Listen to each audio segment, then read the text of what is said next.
August 2026ರಲ್ಲಿ ಕನ್ಯಾ ರಾಶಿಯವರಿಗೆ ಆರ್ಥಿಕವಾಗಿ ಮತ್ತು ವೃತ್ತಿಪರವಾಗಿ ಅತ್ಯಂತ ಪ್ರಗತಿಪರ ಮತ್ತು ಯಶಸ್ವಿ ಸಮಯವಾಗಿರುತ್ತೆ. ಲಾಭದ ಮನೆಯಾದ ಏಕಾದಶ ಭಾವದಲ್ಲಿ ಉಚ್ಚ ಸ್ಥಾನದಲ್ಲಿರುವಂತಹ ಗುರುಗ್ರಹದ ಬಲ ಇರೋದರಿಂದ ನಿಮ್ಮ ಆದಾಯ ಹೆಚ್ಚಾಗುತ್ತೆ. ದೀರ್ಘಕಾಲದ ಕನಸುಗಳು ನನಸಾಗ್ತವೆ ಈ ಒಂದು ಆಗಸ್ಟ್ ತಿಂಗಳಲ್ಲಿ ಕನ್ಯಾ ರಾಶಿಯವರಿಗೆ. ಒಂದೊಂದೇ ವಿಚಾರವನ್ನು ನಾವು ನೋಡ್ತಾ ಹೋಗೋಣ. ಇಲ್ಲಿ ಕನ್ಯಾ ರಾಶಿಯವರಿಗೆ ವೃತ್ತಿ ಬಗ್ಗೆ ಫಸ್ಟಿಗೆ ನೋಡೋದಾದರೆ, ಕರ್ಕಾಟಕ ರಾಶಿಯಲ್ಲಿರುವಂಥ ಗುರುವಿನ ಶುಭ ದೃಷ್ಟಿಯಿಂದಾಗಿ ಕಚೇರಿಯಲ್ಲಿ ನಿಮ್ಮ ಗೌರವ ಹೆಚ್ಚಾಗುತ್ತೆ ಈ ಒಂದು ಕನ್ಯಾ ರಾಶಿಯವರಿಗೆ.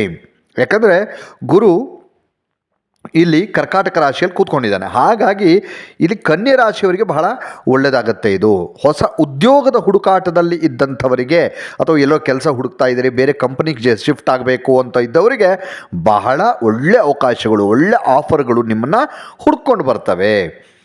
ಇನ್ನು ವ್ಯವಹಾರ ಮಾಡುವಂಥವರಿಗೆ ಶನಿಗ್ರಹ ನಿಮ್ಮ ರಾಶಿಯಿಂದ 7ನೇ ಮನೆಯಲ್ಲಿ ಸಂಚರಿಸ್ತಾ ಇರೋದರಿಂದ ಕನ್ಯಾ ರಾಶಿಯವರಿಗೆ ಪಾಲುದಾರಿಕೆ ವ್ಯವಹಾರದಲ್ಲಿ, ಅಂದರೆ ಪಾರ್ಟ್ನರ್ಶಿಪ್ಪಲ್ಲಿ ವ್ಯವಹಾರ ಮಾಡ್ತೀನಿ ಅಂತಂದರೆ ಸ್ವಲ್ಪ ಜಾಗರೂಕತೆ ಬಹಳ ಇಂಪಾರ್ಟೆಂಟ್ ಆಗುತ್ತೆ. ಹೊಸ ಹೂಡಿಕೆಗಳನ್ನು ಮಾಡುವಾಗ ಸ್ವಲ್ಪ ಯೋಚನೆ ಮಾಡಿ ಹೆಜ್ಜೆಯನ್ನು ಇಡಬೇಕಾಗತ್ತೆ.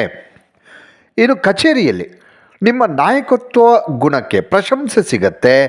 ಮೇಲಾಧಿಕಾರಿಗಳು, ನಿಮ್ಮ ಮೇಲಿನ ಅಧಿಕಾರಿಗಳು ನಿಮ್ಮ ನಿರ್ಧಾರವನ್ನು ಬೆಂಬಲಿಸ್ತಾರೆ. ಇನ್ನು ಆರ್ಥಿಕ ಪರಿಸ್ಥಿತಿ ಬಗ್ಗೆ ನೋಡೋಣ. ಕನ್ಯಾ ರಾಶಿಯವರಿಗೆ ಈ ಆಗಸ್ಟ್ ತಿಂಗಳು ಆರ್ಥಿಕವಾಗಿ ಅತ್ಯಂತ ಬಲವಾಗಿರುತ್ತೆ. ನಿಮಗೆ ಹಣಕಾಸಿಂದ ಏನೂ ಸಮಸ್ಯೆ ಆಗೋದಿಲ್ಲ. ಏನಾದರೂ ಬೇಕು ಅಂದಾಗ ಹಣ ಎಲ್ಲಿಂದ ಹರಿದು ಬರುತ್ತೆ. ಬಾಕಿ ಉಳಿದಿದ್ದಂಥ ಹಣ, ಅಂದರೆ ಎಲ್ಲೋ ನೀವು ಹಣ ಯಾರಿಗೋ ಕೊಟ್ಟಿರ್ತೀರಿ, ಇನ್ನೂ ಕೂಡ ಕೈ ಸೇರಲಿಲ್ಲ ಅಂತಂದರೆ ಈ ಆಗಸ್ಟ್ ತಿಂಗಳಲ್ಲಿ ಆ ಹಣ ನಿಮ್ಮ ಕೈ ಸೇರುತ್ತೆ. ಅಥವಾ ಎಲ್ಲೋ ಕೆಲಸ ಮಾಡಿದರೆ ಅಮೌಂಟ್ ಬರಲಿಲ್ಲ ಅಂದರೆ ಖಂಡಿತವಾಗಲೂ ಈ ತಿಂಗಳಲ್ಲಿ ಬರುತ್ತೆ. ಸ್ವಲ್ಪ ನೀವು ಪ್ರಯತ್ನ ಪಡಬೇಕು, ಕೇಳಿ ನೋಡಿ, ಖಂಡಿತವಾಗಲೂ ನಿಮ್ಮ ಕೈಗೆ ಸಿಗತ್ತೆ. ಇನ್ನು ಆದಾಯದ ಹೊಸ ಮೂಲಗಳು, ಅಂದರೆ ಬೇರೆ ಬೇರೆ ಕೆಲಸ ಮಾಡೋದು ಅಥವಾ ಬೇರೆ ಬೇರೆ ಆದಾಯದ ಮೂಲಗಳನ್ನು ನೀವು ಸೃಷ್ಟಿ ಮಾಡ್ಕೊಳ್ತೀರಿ.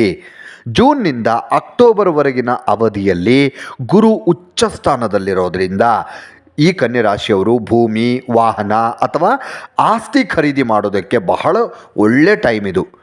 ಕನ್ಯಾ ರಾಶಿಯವರಿಗೆ ಭೂಮಿ ಖರೀದಿ ಮಾಡ್ತೀವಿ ಅಂದರೆ ಒಂದು ಹೆಜ್ಜೆ ಮುಂದಿಟ್ಟು ಪ್ರಯತ್ನ ಮಾಡಿ ನೋಡಿ. ಎಲ್ಲ ನಿಮ್ಮ ಅಗತ್ಯತೆಗಳು ಕೂಡ ಪೂರ್ಣಗೊಳ್ತವೆ, ಅಂದರೆ ನಿಮಗೆ ಅವಕಾಶಗಳು ಹುಟ್ಕೊಳ್ತವೆ. ಅನಗತ್ಯ ಖರ್ಚುಗಳಿಗೆ ಬ್ರೇಕ್ ಬೀಳುತ್ತೆ.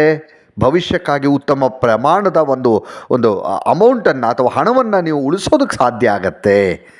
ಮತ್ತು ದಾಂಪತ್ಯ ಜೀವನ ನೋಡೋದಾದರೆ ಶನಿಯ ಪ್ರಭಾವದಿಂದಾಗಿ ಸಂಗಾತಿಯೊಂದಿಗೆ ಸಣ್ಣ ಪುಟ್ಟ ವೈಚಾರಿಕ ಭಿನ್ನಾಭಿಪ್ರಾಯಗಳು ಉಂಟಾಗಬಹುದು. ಸಹಜ, ಅದು ಗಂಡ ಹೆಂಡತಿ ಅಂದಮೇಲೆ ಬಂದೇ ಬರುತ್ತೆ, ಸಹಜ. ಆದರೆ ಕೋಪವನ್ನು ನಿಯಂತ್ರಣದಲ್ಲಿ ಇಟ್ಕೊಳ್ಳಿ. ತಾಳ್ಮೆಯಿಂದ ವರ್ತಿಸೋದು ಬಹಳ ಒಳ್ಳೆಯದು. ಕುಟುಂಬದಲ್ಲಿ ಶುಭ ಕಾರ್ಯಗಳು ಜರುಗುವಂಥ ಸಾಧ್ಯತೆ ಇದೆ. ಸಮಾಜದಲ್ಲಿ ನಿಮ್ಮ ಸ್ನೇಹಿತರ ವಲಯದಲ್ಲಿ ನಿಮ್ಮ ಜನಪ್ರಿಯತೆ ಹೆಚ್ಚಾಗುತ್ತೆ. ನಿರಂತರವಾದಂತಹ ಕೆಲಸದ ಒತ್ತಡದಿಂದ ಸ್ವಲ್ಪ ಹೊಟ್ಟೆಗೆ ಸಂಬಂಧಪಟ್ಟಂಥ ಸಮಸ್ಯೆಗಳು ಅಥವಾ ದೈಹಿಕವಾಗಿ ಬಳಲಿಕೆ ಅಥವಾ ಸುಸ್ತಾದಂತೆ ಕಾಣುವಂಥದ್ದು ಆಗೋ ಸಾಧ್ಯತೆ ಹೆಚ್ಚಾಗಿರುತ್ತೆ. ಆರೋಗ್ಯದ ಕಡೆ ಸ್ವಲ್ಪ ಗಮನ ಕೊಡಿ. ಆರೋಗ್ಯವನ್ನು ಕಾಪಾಡ್ಕೊಳ್ಳೋಕೆ ನೀವು ಯೋಗ, ಧ್ಯಾನ ಮತ್ತು ಸರಿಯಾದ ಟೈಮಿಗೆ ಊಟ ಮಾಡೋದು, ಒಳ್ಳೆ ಪೌಷ್ಟಿಕ ಆಹಾರವನ್ನು ತಗೊಳ್ಳುವಂಥದ್ದು, ಹೊರಗಡೆ ಆಹಾರವನ್ನು ಆದಷ್ಟು ದೂರ ಮಾಡಿ. ಇದರಿಂದ ನಿಮ್ಮ ಆರೋಗ್ಯ ಕಾಪಾಡ್ಕೋಬಹುದು. ಪರಿಹಾರ ಅಂತ ನೋಡೋದಾದರೆ ಗಣೇಶನಿಗೆ ಗರಿಕೆಯನ್ನು ದೂರ್ವ ಅಂತ ಹೇಳ್ತೀವಿ, ಅಥವಾ ಗರಿಕೆ ಅಂತ ಹೇಳ್ತೀವಿ. ಅದನ್ನು ಸಮರ್ಪಣೆ ಮಾಡೋದ್ರಿಂದ, ಪೂಜೆ ಮಾಡೋದ್ರಿಂದ ಕೆಲಸದಲ್ಲಿನ ಅಡೆತಡೆಗಳೆಲ್ಲ ನಿವಾರಣೆ ಆಗುತ್ತೆ. ಪ್ರತಿದಿನ ವಿಷ್ಣು ಸಹಸ್ರನಾಮವನ್ನು ಪಠಿಸಬೇಕು, ಅಥವಾ ಗುರುವಾರದಂದು ರಾಘವೇಂದ್ರ ಸ್ವಾಮಿಗಳ ಆರಾಧನೆ ಮಾಡಿ ಎಲ್ಲ ಅಡೆತಡೆಗಳು ಕೂಡ ದೂರವಾಗುತ್ತೆ. ಇನ್ನಷ್ಟು ವಿಡಿಯೋಗಳಿಗಾಗಿ Media18 ಕರ್ನಾಟಕ ಚಾನಲನ್ನು ಸಬ್ಸ್ಕ್ರೈಬ್ ಮಾಡಿ, ಹಾಗೂ ಹೊಸ ವಿಡಿಯೋಗಳ ಅಪ್ಡೇಟ್ಗಳಿಗಾಗಿ ಬೆಲ್ ಐಕನನ್ನು ಕ್ಲಿಕ್ ಮಾಡಿ. Thank you.